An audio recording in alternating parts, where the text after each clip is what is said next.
নমস্কার, জ্যোতির্ময় দেবশ্রী। সামনে আসছে 2026 সাল, এখন চলছে 2025।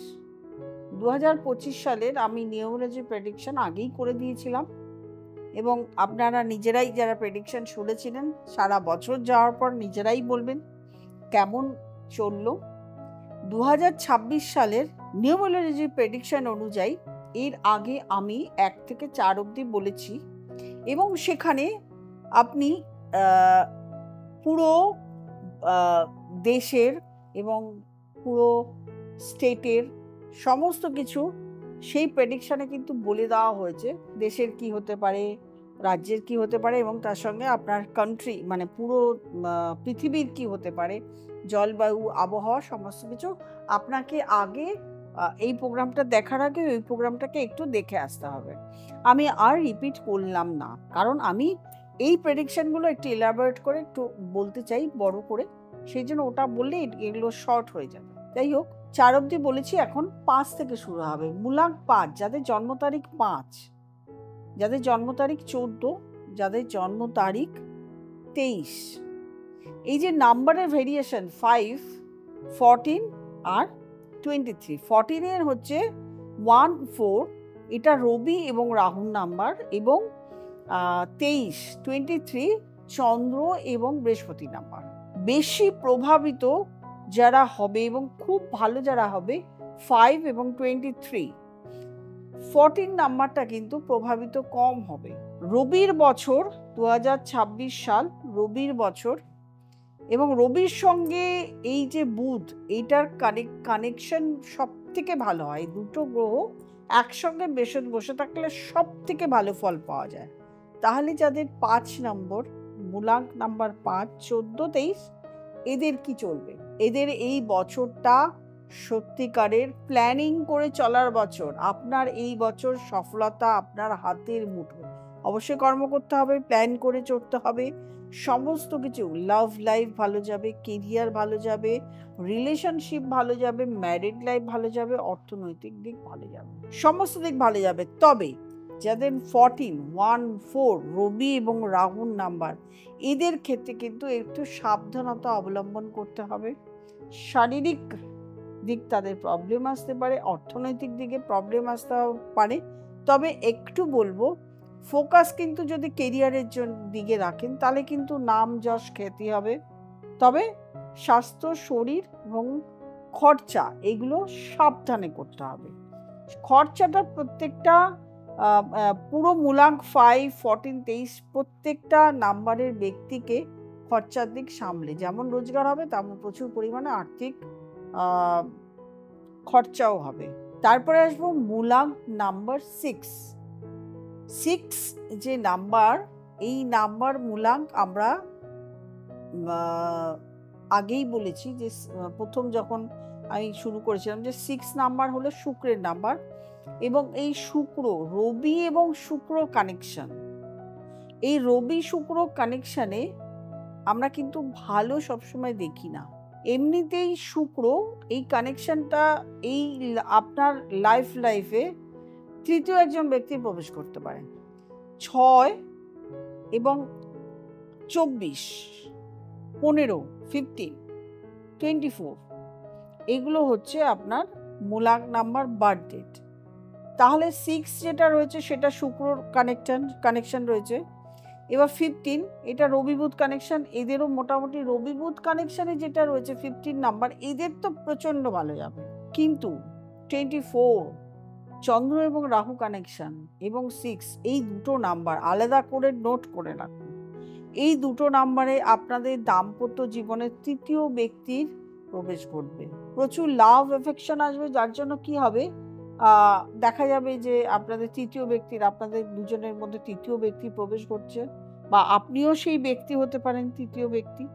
দাম্পত্য জীবনে প্রবলেম এনে দেবে। তবে অর্থনৈতিক দিক ভালো। তবে এইটুকু আপনাদেরকে মাথায় রাখতে হবে, খরচার দিক, রবি শুক্র কানেকশন, অর্থ যত আসবে খরচাও তত হবে, এবং রোগ ভোগ এইগুলো কিন্তু আপনাদেরকে সমঝে চলতে হবে।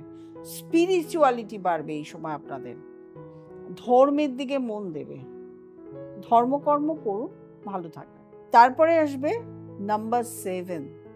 নাম্বার 7 হলো কেতুর নাম্বার। কোন কোন জন্ম তারিখ? এদিকে 7, ওদিকে 16, ওদিকে 25, এইগুলো নাম্বার।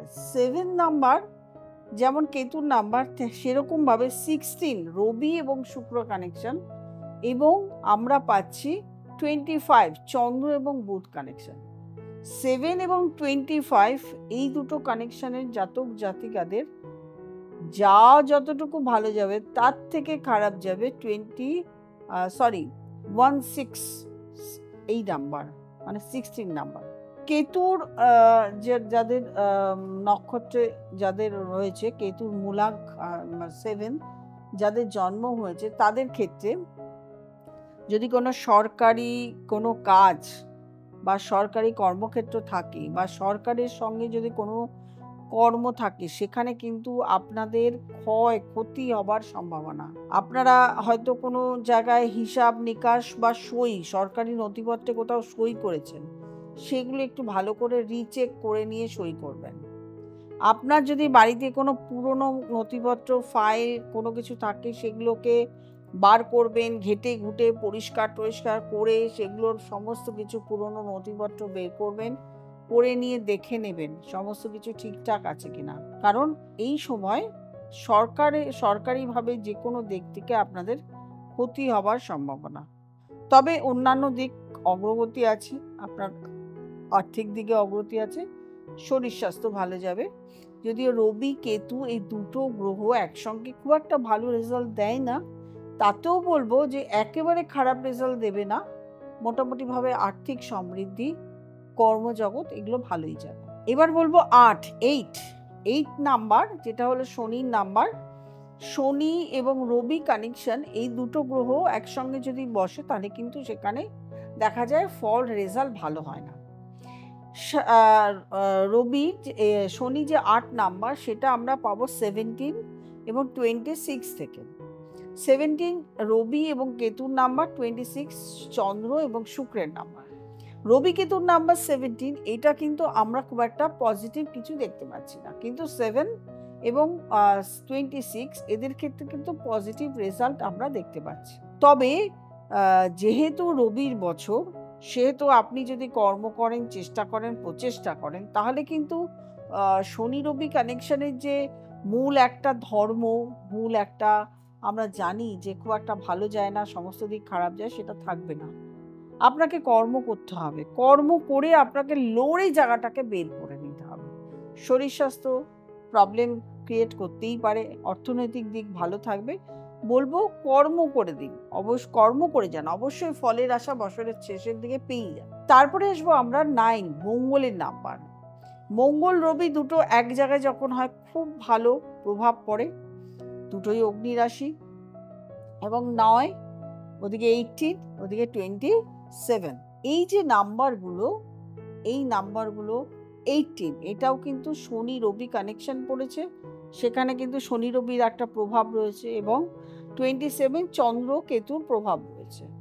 শুধুমাত্র 9 যারা 9 নম্বরে যারা জন্মগ্রহণ করেছে, তাদের কিন্তু এই ইয়ারটা খুব ভালো। সরকারি চাকরির সম্ভাবনা আছে, অথবা সরকারি ক্ষেত্রে সরকারের সঙ্গে যাদের কানেকশন, যারা ব্যবসা করছেন, কানেক্টিভিটি রয়েছে, তাদের কিন্তু খুব ভালো।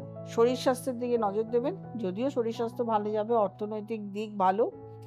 তবে একটা জিনিস মাথায় রাখতে হবে, দুটো অগ্নি, রবি এবং মঙ্গল, মাথা ঠান্ডা রেখে ডিসিশন ঠিক নিতে হবে, মাথা ঠান্ডা রেখে চলতে হবে, নিজের কথাবার্তা সমস্ত সময় সব দিকে ঠিকঠাক মতন প্রয়োগ করতে হবে। তাহলেই কিন্তু আপনার এই বছরটা আপনার সুখের বছর হবে, সমৃদ্ধির বছর হবে। আমি যেটা বললাম সেটা হচ্ছে মূলাগ নাম্বার, বার্থ ডেট অনুযায়ী। এবারে ধরুন যার ডেট অফ বার্থ নেই, তারা আছে, তারাও বার্থ ডেট দেখতে পারবেন, অথবা যাদের জানেন আপনারা জিজ্ঞাসা করবেন ইংলিশ না বাংলা। অবশ্যই এগুলো ইংলিশ মান্থ অনুযায়ী হয়। বাংলা মান্থ অনুযায়ী রবি কোন ঘর দেখে আমাদের ক্যালকুলেশন করে ইংলিশটা বের করে নিতে হয়, সেটা তো আলাদা। যারা চেম্বারে আসবেন, নিয়ে আসবেন, সেগুলো ক্যালকুলেশন করে বের করে দেওয়া হবে এবং ডেট অফ বার্থ দেখে বলে দেওয়া হবে। যারা আমার কাছে দেখাতে চাইছেন, নিচে কলেজে নাম্বারটি রয়েছে, নাম্বারটিতে ফোন করবেন, বুকিং করবেন, চেম্বারে চলে আসবেন অথবা অনলাইন কনসালটেশন করে নেবেন। আর যারা নতুন প্রোগ্রাম দেখছেন তারা অবশ্যই সাবস্ক্রাইব করবেন, লাইক করবেন, কমেন্ট করবেন, শেয়ার করবেন এবং নোটিফিকেশন অল বেলটি প্রেস করতে ভুলবেন না। প্রত্যেকে ভালো থাকবেন, আনন্দে থাকবেন। নমস্কার।